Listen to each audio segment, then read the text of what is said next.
Me, when my players encounter fire and choose to not walk into it because they know it's hot. They are metagaming. What's up guys, Skeletor here, and you'll never find SkyDieRay. Proceeds to run away. Anyway, how are you guys doing? Welcome to another D&D memes. Hope you're having a wonderful day today. Before jumping into the video, I wanna quickly kindly ask if you're not yet subscribed to the channel. Consider doing so now, it only takes a moment, I appreciate lots of things, watch for that. And yeah, with that being said, I hope you enjoyed the video. God likes double stuffed Oreos. Things I have learned about D&D. Never split the party. Never trust a fae. Poke at your own risk. If the DM asks if you touched something, you are wearing gloves. I like that one, that's a good tip. Don't get cocky. Do not get attached to NPCs. Or don't tell the DM if you get attached, because then he's gonna have a bigger reason to kill them. The DM is God, and God can be bribed. That's probably the most important tip of all. And maybe don't make God mad, or don't annoy God or something like that as well. Walk it off. Our barbarian with 100 health. You want to know what I do when I fail the dragon's breath attack saving throw? Nothing, because I'm not a Fair enough, I guess. That's kind of a chud move, I guess. Desperate measures. I'll do anything you want for $50. My players need a healer. Get in and I'll tell you about my setting while you read the player's handbook. Come on, is reading the player's handbook even necessary? I mean, most of the party, probably all of them, no one from the party did that, right? Ah yes, the overtuned self-insert. DM, hold my NPC. Party holding the NPC. Oh god, it's so fragile. I feel like I could kill it so easily. You wanna say that again? Oh, you wanna dance, you little Staring intensifies. Being an elf and watching the rest of the party sleep. Having the elf stare at you is not as bad as having the lizard folk of the party staring at you during the night. But please go on, it's very entertaining. This is r/DnDMemes. They make funny, relatable memes. Extremely heated debates about pointless things. They also make whatever the that is. That's actually really common, to be honest. I mean, there are periods when they don't happen, I guess, but they are fairly common. It turns out to be a magical item that cuts down your attunement time. It's an attuning fork. DM. As the party travels, you encounter a fork in the road. I pick it up, says one of the players. DM is silent. Okay, meant to post this a very long time ago, as you can see by the date. When you missed a session, but the group continued while you were gone. Why am I floating in a barrel? Enough about the blood war. What about the wars of moldy aggression? The war between devils and demons, and then the war between the elemental plane of fire and the jar of brown mold that a wizard left behind. What the f? Pretty terrible outcome for everyone, to be honest. When you leave the Feywild. This little maneuver is gonna cost us 51 years. The dwarf with a husband and kids. The gnome with a wife and kids. The elf with a wife and kids. And the human with a husband and kids, oh god. So, with the new background rules for #1DnD, you could start a game with no weapons, no armor, no tools, but 50 goats. #DnD. That sounds like a great way to start making money in D&D early on. My players need some guidance. Players. Okay, we're ready to play some Spellgamer. What? You know, the new space module Spellgamer? It's Spelljammer. Yeah, but it's pronounced Spellgamer, like GIF. DM brings out the dice tray of death. Smacks them in the face with the dice tray. Should smack them with the dice tower as well. Should maybe make them step on the metal dice without shoes on. Why are we not complaining, just curious. Wizard of the Coast. Satyrs are an all-male race. Players. Yeah, those are not males, okay?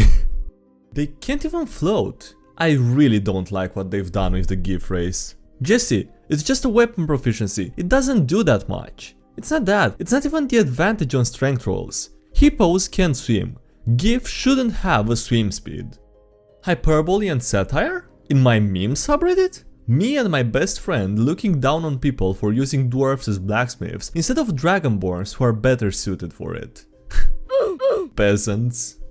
They're never a good sign. You've noticed that your party is being followed by something that appears to be either a crow or a raven. And there's two options. You're being spied on by a deity, that's a bad path. And someone is going to die soon or have a really bad time. And that's also bad path. Is there a variant of this meme with, you know, both paths being good? I don't think I've seen that one before. Last session took an interesting turn. The DM and PC is suddenly in a romantic scene that neither of us wanted. How did it come to this? If they're not for petting, why are they friend-shaped? Is wisdom his dump stat? Because I wouldn't just go petting random stray cats in the cogs. Another player about my tiefling warlock who decided that he was going to cuddle a spider kitty, a homebrew enemy. That's... that does not sound like a good idea. The more stereotypes of the two that I compare, the more I can shake this off. Kobolds are just dragon goblins. Change my mind. A typical Spelljammer campaign. What the DM planned and how the party played it. I have no idea what the second one is. Fizban's is great. Objectively speaking, of all the dragons, Bahamut has made the best decisions. He is also the most handsome, and his horde is giganticest. Quote from Fizban. Bahamut giving Bahamut a medal, yeah. Stop. Just stop. Well, it seems I've died and gone to hell. Wait, what's that at the bottom? People who use their characters' quote-unquote alignment as an excuse to be a Jesus, yeah, you really don't wanna be that guy. Is this true for the new D&D playtest feat? Tavern Brawler feat doesn't set a size max of picking up furniture for weapons. Me, with the Throne of God 100 times my size. Please, I just want my action surge back. Casters at sleepovers. Let's summon a demon. Oh my god, this is gonna be so fun. Marshals at sleepovers. Who keeps summoning them? Everybody loves feat trees. D&D 5th edition feats and 1 D&D feats. It's not D&D 1, come on, it's quite a straightforward name, okay, it's called 1 D&D. You could not live with your own failure. Where did that bring you? Back to me. Says D&D 3.5th edition feats. When your thick character design choices bite you in the rear. Bandit perception roll 17. I think we're being followed? Sorcerer with a stealth roll of 5. Okay. I told you you're not equipped for stealth. I do remember an interesting story about a brow of holding or something that would be able to solve a problem like this. Wait, you humans get sunlight insensitivity for free? When friends from the Underdark visit. How the hell are you just bathing in all that nuclear radiation? What? Sunlight? Yes, that should be obliterating your delicate organic molecules. You should be goo. Feels kinda toasty. You guys are the weirdest extremophiles we've ever found, I swear. I don't know, man. If I don't do it, then I get sad. It's quite a weird side effect. Guys, come on. Me, when my players encounter fire and choose to not walk into it because they know it's hot. They are metagaming. This is the only appropriate reaction. I think it's crying, right? But it's so, I don't even know how to describe it. Deep fried, I guess, Jesus. Rage Beyond Death plus Infinite Rages is a hell of a drug. Ancient Solar Dragon thinking it's safe hiding in its lair, and the 20th level Zealot Barbarian jumping into the f***ing sun to 1v1 it. So, long story short, I've got a new concept for a campaign. An Old West style setting would be perfect for a D&D campaign. What? Side quests could be bounties. There's a lot of different ethnic groups and cultures that could be adapted. The time period is appropriate for almost every type of character. Samurais still existed, gunslingers, tinkerers, priests, bards, etc. And the loose authority of the central government justifies why the adventurers have to take justice into their own hands. Jesse, what the hell are you talking about? I don't like to admit this, but he actually makes a pretty solid point. I hope that you graduated first grade. D&D using Imperial system is so confusing. My brother in Christ, it's just multiples of 5. I mean, yeah, but I don't know, it's not like that's the only problem. It's like having to either mentally convert it to, you know, metric to be able to, you know, visualize things actually, or just memorize it, I guess, or get used to the Imperial system. Yep. Now said cucumber is a weapon that deals 2d4 bludgeoning damage. When one of your players asks if they can get advantage on an intimidation check against the tabaxi if they use a cucumber. DM. You son of a b****, I'm in. Poor Tabaxi is not gonna stand a chance against that cucumber. I think it was something like them looking like snakes or something. The reason why cats are scared by cucumbers. I think that was the reason, right? And never takes another level in Bard. You allow Bard to start with Emerald Pen, so he can write and draw without having to worry about ink. He multiclasses into Wizard.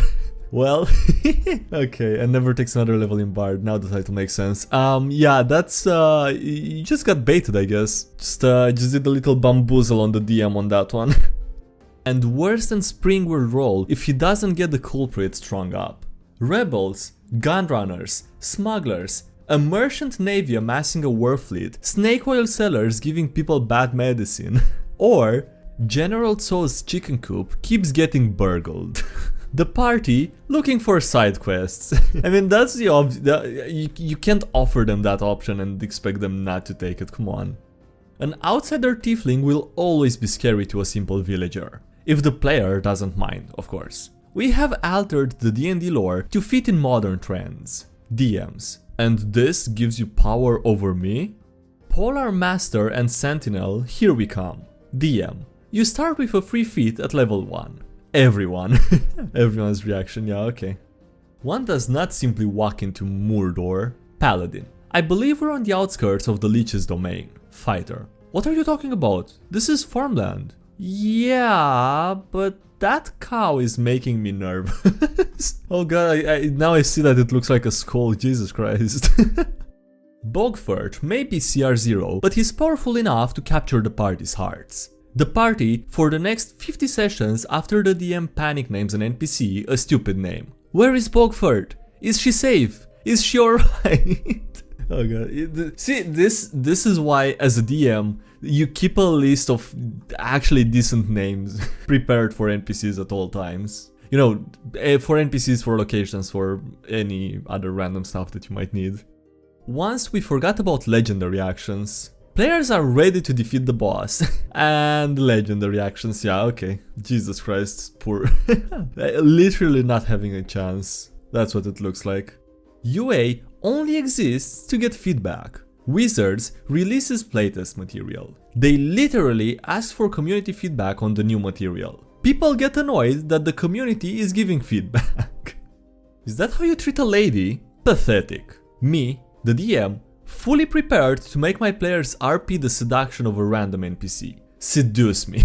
This is how you stop a bar from doing that, yeah, I think. Probably the easiest and most straightforward option. If you're brave enough to take the risk of him actually going for it. Alright, on that note, that's gonna be it for today's video, so thank you so much for watching, I hope you enjoyed. Don't forget to like if you did, and subscribe for more if you haven't already. Also, thank you to everyone supporting the channel on Patreon, as well as on YouTube, I appreciate it a lot, so thanks so much for that. Links below if you wanna check those out, there's links to the social media, Discord, everything else. And yeah, that's it, thanks again for watching, I'll see you next time, have a great day, bye!